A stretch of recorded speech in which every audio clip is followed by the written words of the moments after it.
A sort of modern version of Ollie and Benji mixed with some battle royale and with a dash of Squid Games plus soccer or football.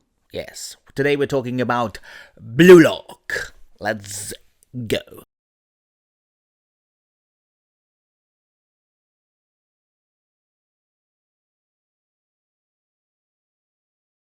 Welcome everyone to a new episode of the Anime Noob. I'm Ashley and I am the Anime Noob. And today we are talking about Blue Lock. And if you want to know what this series is about, it's basically about me, who doesn't have much anime experience, who's discovering all these new animes. And I get these by suggestions from the viewers. And last time with Potluck we had Blue Lock.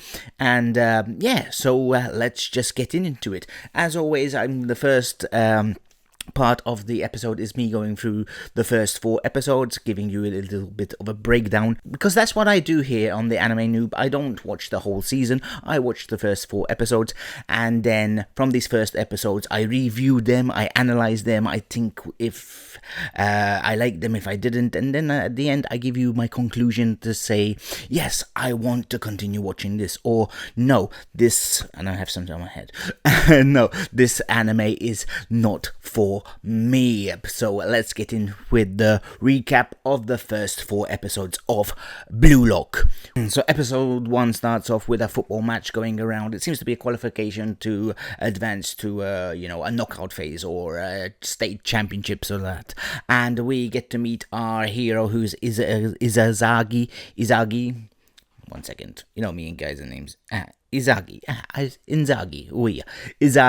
who is basically a centre forward, and he has a chance to either finish himself, or the better option would be pass to his friend and his teammate, and he passes to his teammate because it should have been a goal. His teammate misses and they lose the game on a counter-attack. Then he feels shit about this, despite being taught all his life that football is about team work and helping each other, all for one and all that shit. And but he says maybe I should be more greedy, maybe I should have took the shot, maybe I should be better, I'm better than them. It goes like, kind of gets like Homelander, I'm better than them, I should have scored.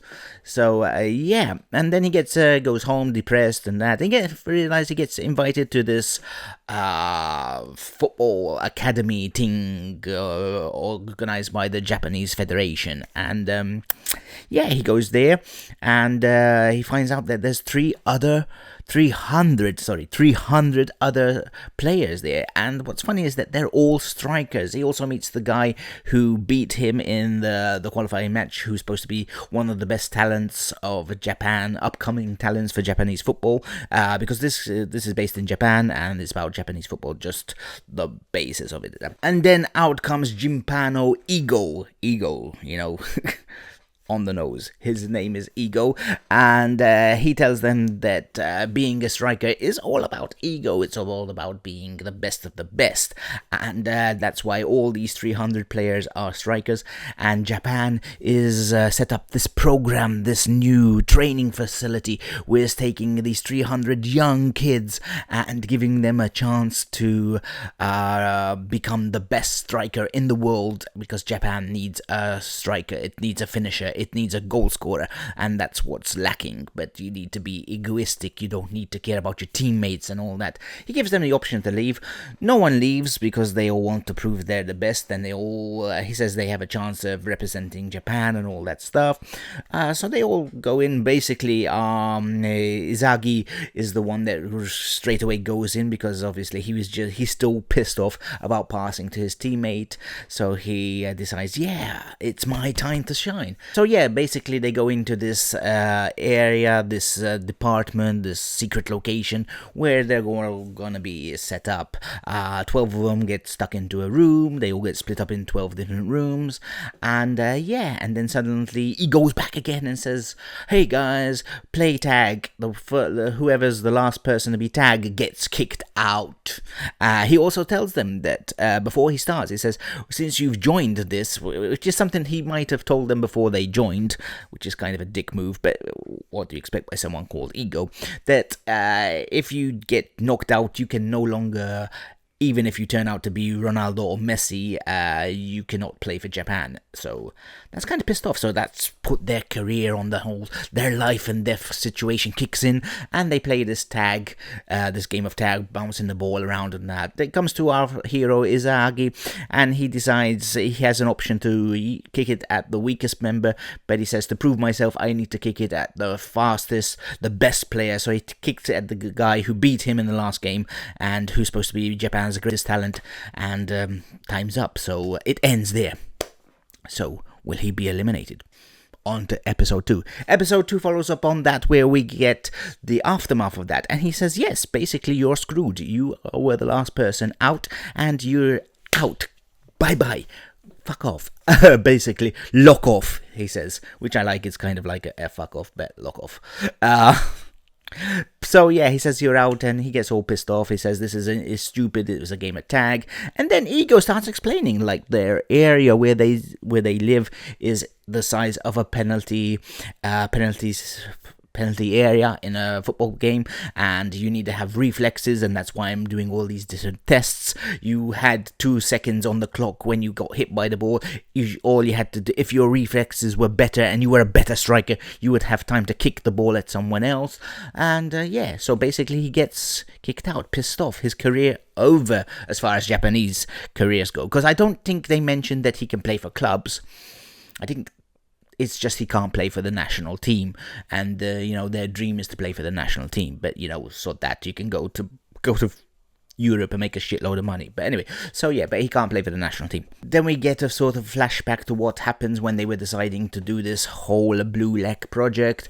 We meet a player who seems to be the best ever midfielder Japan's ever produced, but he doesn't want to play for Japan because he thinks the national team is shit, and he just wants to win the Champions League and he's better than that. But unfortunately, he got stuck in Japan due to some work permit. He probably played for Man City, and they forgot to do his work permit, so he got sent back to Japan. So, but at the end, he sees this press conference for this Blue Lock thing, and he gets hope, because one of the things he does say is that he's the best midfielder in the world, and there's no Japanese striker who is qualified and up to the task of receiving my fantastic passes and assists.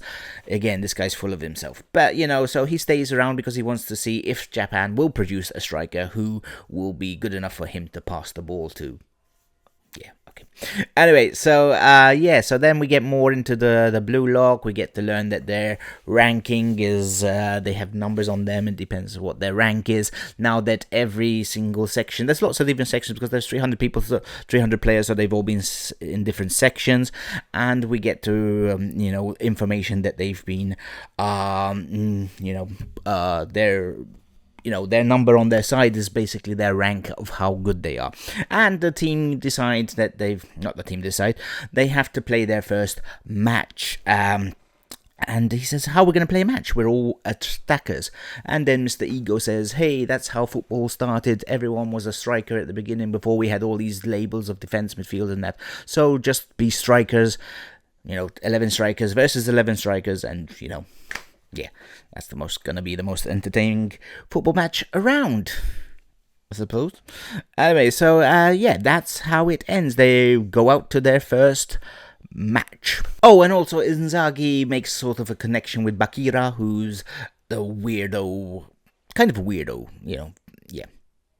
I can't think of any other way to describe him. He makes friends with Bagheera and Izago. They go training, and he says, I have a monster inside me who tells me what to do during a game, and I think that you have a monster inside you that, shows you how to do the game. Yeah. But anyway, so they make friends. And also we learn that the higher rank you are, the better conditions you get. At the moment, because Izagi is useless, he gets just rice and, really shitty living conditions and really bad rice. But it seems who's the top striker according to Ego, because who is Ego to judge? Anyway, so, because we just had the best talent in Japan was with these losers, so that's not making sense. But anyway, so the best conditions, the best strikers, the best players have, beautiful areas with jacuzzis and stuff like that, and the best food and all that. So yeah, on to episode 3. Episode 3, we get their first match, which is a complete disaster, as you can expect from 11 strikers. They all fight with each other. They don't know what they're gonna do. Izagi sets up a pass for his friend, who shoots. They still lose 4-1, I think. Was it 4-1? Or something like that, but they lose really badly, but they do score a goal, and they get a bit of hope from that. But then the aftermath from that, and they say, hey, this is impossible, how can we have all strikers, we're all fighting and all that. I sort of understand that maybe Ego wants them to learn their skills. Maybe each of them have skills like agility, heading, dribbling and all that. Maybe we can work together and work on our skills, so if the skill is better on that, we can do a tactic with that. And Ego says, yes, you're correct. That is what I want from you guys. So yeah, so they need to learn their skills, and that was it. Basically, it was mostly about the first match, which was shit, and yeah, and just the realization that they're learning their skills in episode 3. Episode 4 is the second match, which is a do or die, because even this team defeated, they've been working on the skills, as they said. They come up with a really good tactic. Unfortunately, the other team have also got their own tactic, because as we said, everyone's in the same boat here. They're all trying to not get knocked out, because yes, as mentioned, sorry, I forgot this, because it's a league, like every 11 players are playing. He did lots of different divisions. You got 5 divisions, and these 5 divisions, you have 5 teams, and these 5 teams, only the top 2 qualify. The bottom 3 get knocked out, except for the top scorers of these bottom 3. They get to advance too, and yeah, so it's lots of pressure, and all pressure to make them, they have to score. They believe they have to score and all that. So it gets a bit complicated, but yeah, basically they have to try and be egoistic. But saying that, they have to be egoistic, but they also need to work to each other to try and win, because you can't do everything yourself, even if you are a top striker. I think that's the point they're trying to make. So basically we get to the next match, and yeah, it's evenly balanced, and yeah, it seems like both teams are trying their best, and it ends because we need to have the episode 5 will be the second half of the next match. And that's it. Let's get into characters. My thoughts on the characters. Well, Izagi, I like him. He's like he's the main hero of this thing. We're seeing everything through his perspective. As I said, he's kind of pissed off because for being a team player. On the other hand, here, he's now realizing that even if he doesn't want to be a team player, he does need a team to help him.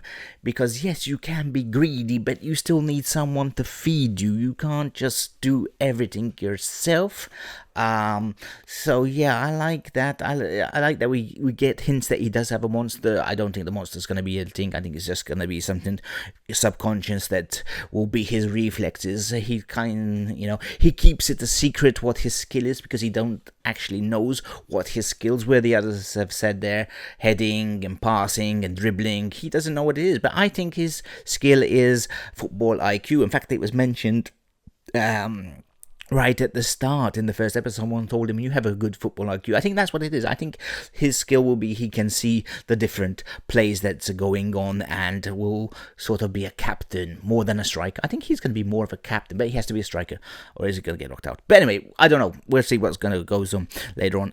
But yeah, I think that's what his skill is, that he's a higher IQ. Then we get to Bakira, who I said is just weird. I like his sort of comic relief. He seems deranged. Especially when he talks about all this monster, very good dribbler and that. But he seems kind of deranged. Even his first interaction with him, he's sleeping and then he kicks this guy in the face, like really just kicks this guy in the face. He also sort of like plays to get. He wants people to get knocked out at the beginning, but then he sort of starts becoming more of a teammate and friends, as I said, with Izagi. He tends to get naked a lot, which was weird. I think he might be gay, but I don't know, maybe later on, because he has a weird feeling though. I'm not a bit weird because weird, he just, yeah, I think he might be gay, especially getting naked in front of all the guys. But I don't know. It could be. We'll see. But he's a fun character. I like him. He's one of these characters which you're not sure what's gonna go on with his mind. He's sort of like these crazy characters, sort of like Harley Quinn, Jinx from League of Legends, Deadpool, and that. He's that little bit of unpredictability about him, and I like that. The other character that I liked was the Japanese midfielder, who I did not remember his name, and I can't find his name, but anyway, I find him interesting that he's supposed to be a really, really good player, but he doesn't want to play for Japan. I did like that element, because I found that was quite interesting. Then we get to Ego, the mastermind of everything, who seems like a dick.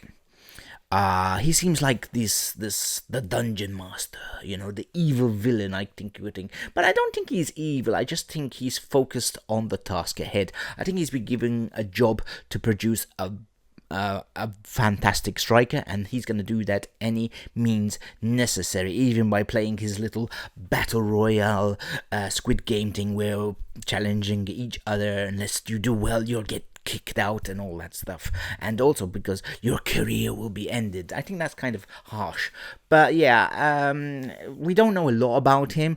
I know when they get the flashback that we need this guy to produce this, to do this project and to head this project and that, there might be more information coming about him, sort of more backstory about him, but that will probably come later on. But yeah, he's interesting. He's sort of like the villain. I'm gonna call him the villain for now, because he's like evil, even if he does give them like little hints and that, but he seems very villainish. Soundtrack, music and stuff like that. The opening music, which I couldn't find, is okay. Yeah, it's your real normal Japanese anime rock pop thingy.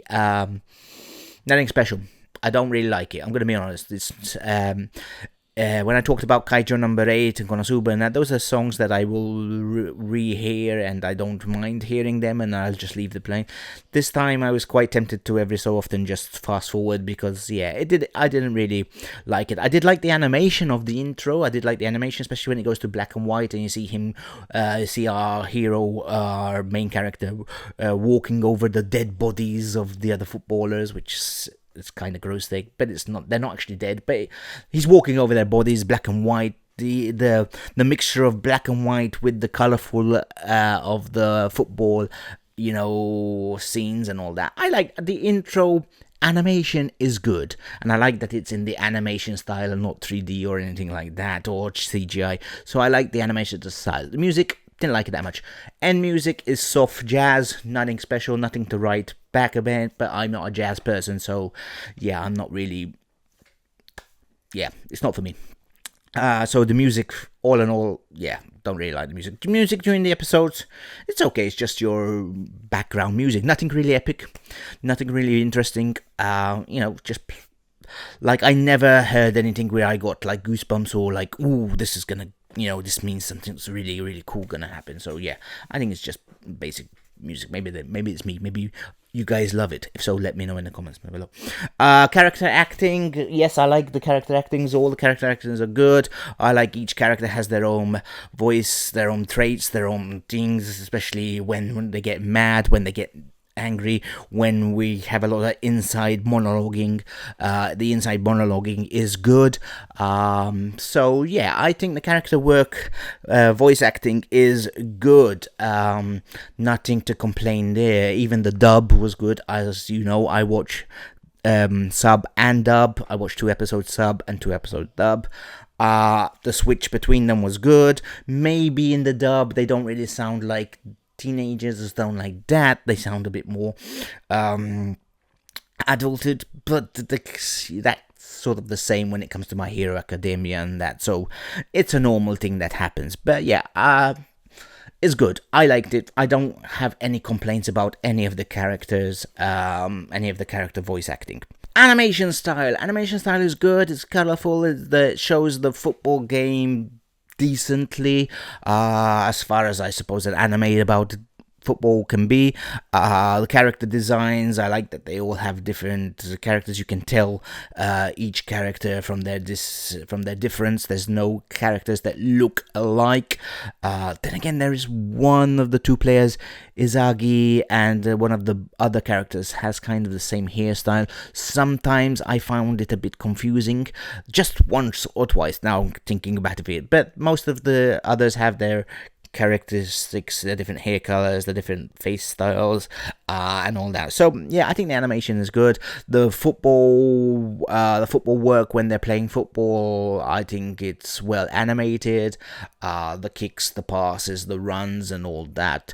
It's good. The world is basically a normal world. There's nothing like special. I do like the facility of Blue Lock where we get all the different areas and how.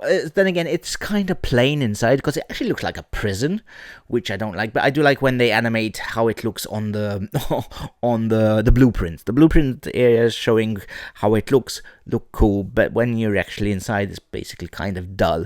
But, you know, that's with the style of it. They are sort of like in a prison, I suppose, sort of, you know. But anyway, yeah, so animation is good. Animation is good. It's like it's nothing wow, but it's good.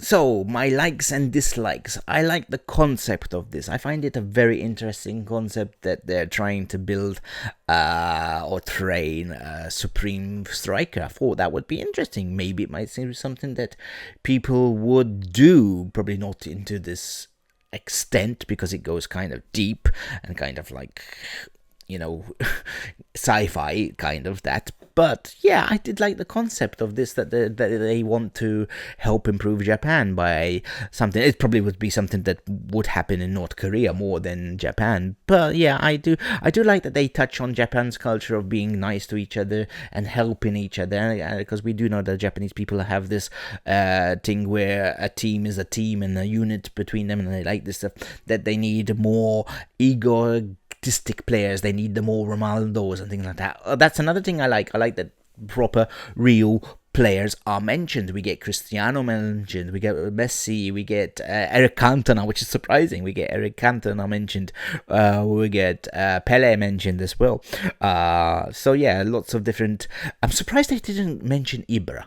I'm really surprised they didn't mention Ibra, because I think if you're talking about an egoistic striker who has to think he's better than everyone else, I think Ibra would have been a major mention. I think they should mention Ibra.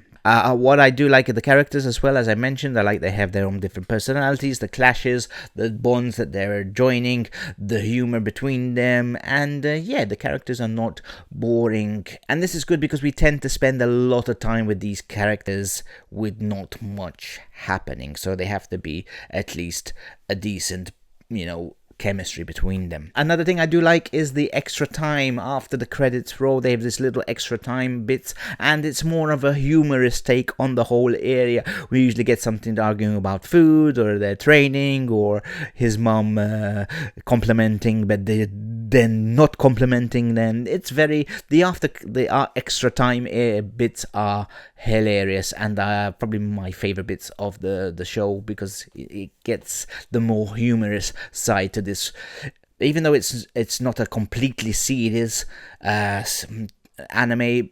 It's more on the serious side than the humorous side. So I like the extra time, because that's a little bit more humor in it. What I don't like is I like football. Okay, no, I do like football. I follow the World Cup. I support Norwich. Probably that's why I'm not really into football, because I support Norwich because we always lose. But anyway, you know, I like football. I'm not feeling the passion when it comes to the games. I'm not feeling it. Like when the action of the football happens and that, it's not drawing me in that much. If you can understand what I'm talking about. Maybe it's just me. I'm just not feeling the passion when it actually comes to the football. Another thing, there's way too much talking in my opinion. I said that when I was mentioning I like the characters, but it seems to have a lot of talking in this anime and not much happening. Add to that the dull locations. Yeah, too much talking. And another thing is that the football games, the area when they actually play the games, it seems to go on and on and on again. But this is something that goes back to Ollie and Benji. When a football game used to take 5 episodes for just one half of football. And I like when the interaction, when he's gonna pass, we get the pause, the thinking and all that. I know you need to get their perspective, but it seems to just go on too long. And that's what I said about the football. You're not really feeling the passion of the football thing now. But that's just me.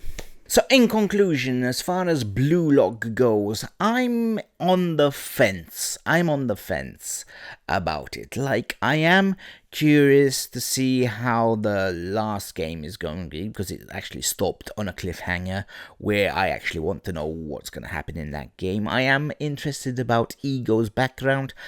I am interested in how the project's going to advance, and if this team, who are now a team, are they going to continue to go up as a team, or are they going to put challenges where they're going to have to fight each other? Well, fight, in football sense.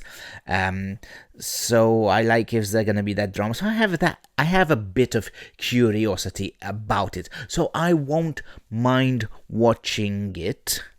But it's not something like Kaiju number 8. I straight away, after I did the review, I went to continue watching it because I wanted to know what was going to happen. I was invested in that. In this, I want to know what's going to happen, but honestly, if I don't have time to watch it, I'm not going to feel guilty that I didn't watch it. I'm not going to feel sad that I didn't watch it. It's not going to be... It might be some flashes in the back of my brain if I get too busy and like, I never did continue Blue Lock. I should one day. But it's not something that I need to continue Blue Lock. I need to watch Blue Lock. But it's not one that I would definitely say, nah, this is not for me, I'm not going to watch it. No, I didn't enjoy it at all. This is move on. So I'm on the fence. I might like to watch it, but as I said, if I don't, I'm not going to cry if I don't. So on the edge. Maybe it gets better. Guys, in the comments down below, let me know, does it get better? Does it become more intense, more interesting, more exciting, more... Does it just become better as it goes down the line? Let me know in the comments, and defend this. If you're fans of Blue Lock, please defend this anime to me, sell it to me, because the first 4 episodes have done an okay job, but I haven't been 100% sold. I'm like 60% sold. Moving on, I just want to say thank you to everyone who has watched the first 2 episodes of the Anime Noob, and for all your comments and suggestions about anime which I should watch. As always, please guys, drop your anime suggestions in the comments, as well as defending Blue Lock. Please drop your anime suggestions in the comments. I have taken them all, and I have put them all into this bag over here, which you can see over here. Because that's what I like to do. I like to go into an anime without knowing what's it about. I did not know what Blue Lock was about. When I first drew Blue Lock last episode, I was thinking I didn't know what it was, but then I did realize that I knew it was about football, because one of my friends, shout out to him, Matthew, he cosplayed as one of the main characters, so now I kind of remembered what it was, but I didn't know the whole concept, and hopefully we get another thing like this where I don't know the whole concept of it. So let's see what we're gonna do for the next episode. Let's see what anime I'm gonna be tackling at the next episode. So let's shake it, ASMR, and let's see what it's gonna be. Ooh, that rhymed. Let's see what it's gonna be. Okay, 1. I just need 1. I should have bought a bigger bag. I should have got a bigger bag. Okay, 1. Okay, we have 1. We have 1. What is the next Anime Noob episode going to be about? No game, no life. No game, no life. Let me show you over there. If you can, hopefully you can get it. Let's go to the other one. Hopefully you can see it. Okay, so it's no game, no life. I know it's something about gaming. I'm going to be honest, because I sell the manga and I think it's something about gaming, obviously, because no game, no life. But that is it. I have no idea about this anime. So we're going to go in the dark again. Anyway, guys, please be sure to tune in to the next episode of the Anime Noob, where I'll be talking about no game, no life. But anyway, that's it for today. And as always, if you do like this episode and you like the whole concept that everything we do here on Malta Pop, we have obviously the main podcast, we have a Patreon. Please support us by offering €2 if you can. If you can spare €2 a month, that would be great. As we said, it's less than a burger, less than a cup of coffee in most places. So yeah, €2 a month will really help us, because it helps us to keep us motivated and doing more different programs. We have the Anime Noob, we have the main podcast, we have some other things coming up. We've got some Vox Pops coming in at the big events like Comic-Con and PlayCon. So yeah, please, if you can spare €2, that would be fantastic. And anyway, yeah, I will see you next time. And remember, keep your animes coming, keep your comments coming, and thank you so much. Let's look into No Game, No Life. Bye-bye.